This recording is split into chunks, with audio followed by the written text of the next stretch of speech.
श्री स्वामी समर्थ. कसे आहात सगळेजण?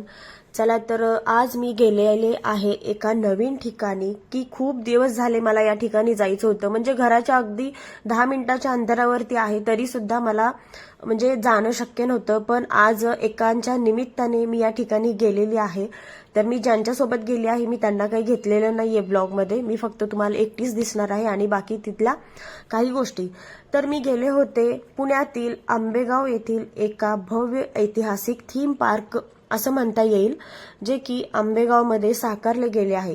म्हणजे पुण्यामध्ये आंबेगाव बुद्रुक या ठिकाणी हे साकारलं गेलेलं आहे. इतकं भव्य दिव्य आणि म्हणजे शब्दात सांगू नाही शकणार इतकं भारी ते आहे ते ठिकाण, जे की मी सांगून तुम्हाला एवढं कळणार नाही. मला असं वाटतंय ते तुम्ही येऊन स्वतः पाहावं. म्हणजे असं मला वाटतंय की चला. आणि या जे मॅडम दिसत आहेत तुम्हाला, ह्या त्या तिथल्या ठिकाणची व्यवस्थितपणे माहिती देत होत्या. आणि प्रत्येक ठिकाणी वेगवेगळ्या ठिकाणी ज्या त्या ठिकाणी म्हणजे वेगवेगळी माहिती देण्यासाठी अगदी व्यवस्थितपणे सगळेजण माहिती देत आहेत. ती वेगवेगळी माणसं त्यांनी नियोजन केलेले आहेत. खूप सुंदर असं नियोजन आहे, स्वच्छता आहे आणि खरंच आपण मुलांना हे दाखवावं असं खूप सुंदर आहे. मी पहिल्यांदाच गेले होते, कुणालला नेलं नव्हतं. नेक्स्ट टाइम मी कुणालला घेऊन जाणार आहे. अगदी घराच्या जवळ आहे तरी सुद्धा मला जाणं होत नव्हतं. असो, चला तुम्ही व्हिडिओ कंटिन्यू बघत राहा. खरं तर आम्ही गेलो होतो तर आम्हाला सगळं बघण्यात वगैरे किंवा ते सगळं तिथली माहिती ऐकण्यात या सगळ्या गोष्टींमध्ये 3-3.5 तास लागले असतील. पण तो सगळा इतिहास जाणून घेण्यासाठी किंवा प्रत्येक गोष्टीचा मी व्हिडिओ पण तिथे घेतलेला नाहीये, कारण खूप मोठं असं ते म्हणजे प्रशस्त असं ते पार्क केलेलं आहे. तर 2-3 तासात हे सगळं जाणून घेणं शक्य नाहीये. त्यासाठी खूप जास्त असा आपण वेळ काढून तिथे जाऊन बघणं खूप गरजेचं आहे. कारण खूप सुंदर आणि तिथला सगळे ऐतिहासिक माहिती म्हणा किंवा मुलांना सगळ्या गोष्टी दाखवणं सांगणं हे खूप गरजेचं आहे. खरंच खूप सुंदर आहे. मला तर खूप जास्त आवडलेलं. तिथे शस्त्र म्हणजे खूप काही गोष्टी आहेत. मी थोड्या थोड्याशा तिथल्या शूट केलेल्या आहेत. तर तुम्ही व्हिडिओ कंटिन्यू बघा आणि तुम्हाला कसा वाटला हे नक्कीच सांगा. आणि तुम्ही सुद्धा एकदा नक्कीच व्हिजिट करा.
तर या सगळ्याच ठिकाणी खूप वेगवेगळ्या प्रकारची माहिती आपल्याला मिळते, खूप चांगली.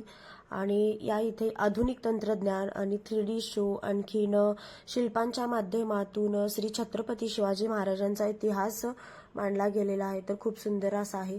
आणि या इथे एक 36 मिनिटाचा शो होता, जो की इतका सुंदर होता. पूर्ण मी काही शूट घेतलेलं नाही, अगदी थोडंसं घेतलेलं आहे. इथे माता भवानीचं दर्शन झालेलं आहे. इतकं सुंदर ते बघताना अक्षरशः अंगावर काटा येत होता. इतकं भारी ते रूप होतं. हे पहा, हे समोर देवीचं दर्शन होतंय. इतकं ते पाहताना अक्षरशः अंगावर काटा येत होता. आणि काय सांगू, इतकं भारी दिसत होतं की मला खरंच शब्दात ते सांगताच येत नाहीये.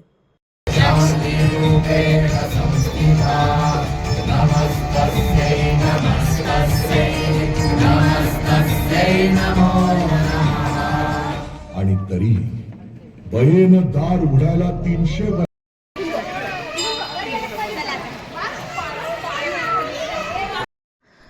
चला, तर हे आहे भवानी माताचं भव्य दिव्य असं मंदिर. पण सध्या अजून पण तिथं काम चालू आहे, त्यामुळे एवढं अजून म्हणजे दाखवण्यासारखं नव्हतं. पण मूर्ती वगैरे स्थापन झालेली आहे. छान असं खूप भव्य दिव्य मंदिर बांधतायत तिथे. खूप जबरदस्त काम चालू आहे सध्या तिथे. चला, तर दुसऱ्या दिवशी ब्लॉग डायरेक्ट मी कंटिन्यू केलेला आहे. तिकडून आले त्याच्यानंतर मी काही ब्लॉग केलाच नाही, त्यामुळे दुसऱ्या दिवशी कंटिन्यू चालू केलेला आहे. तर आता चाललोय पोलीस स्टेशनला. तुम्हाला वाटेल का बरं, तर काही महत्वाचं काम होतं, त्यासाठी आम्ही तिकडे निघालो होतो.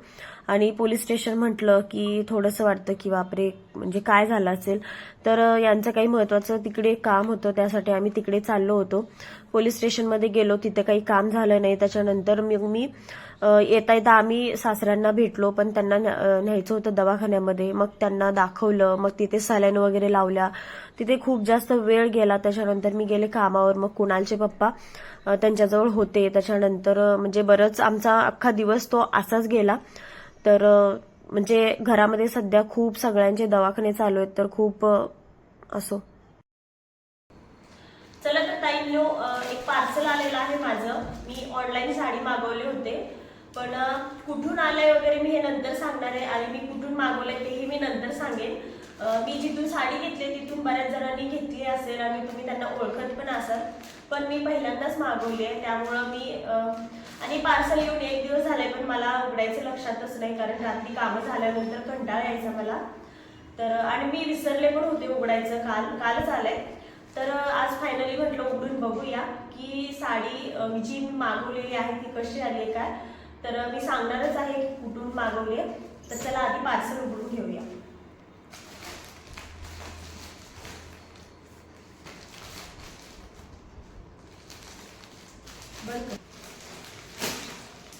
चला, तर फायनली आता उघडूया.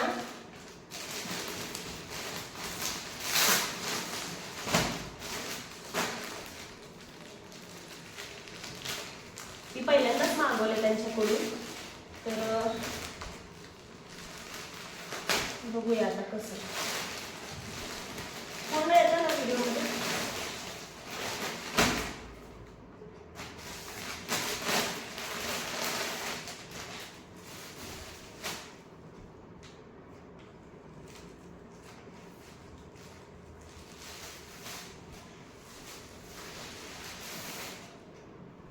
तर हे बघा, ही अशी साडी आहे येल्लो कलरची,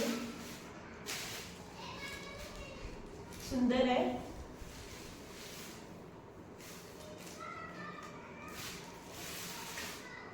आणि हाताचा ब्लाउज आहे. मी आधी ब्लाउज दाखवते, नंतर साडी दाखवते. हे बघा, हे अशा प्रकारचा ब्लाउज आहे. याच्यावरती ना असे छोटे छोटे फ्लावर्स आहेत. तर छान आहे ब्लाउज, पण एवढा पूर्ण कमरला. बघूया.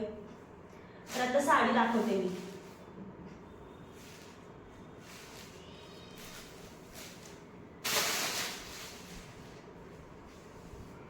ओळखलीत का तुम्ही कोणी साडी, की ही कुठे तुम्ही बघितली होती?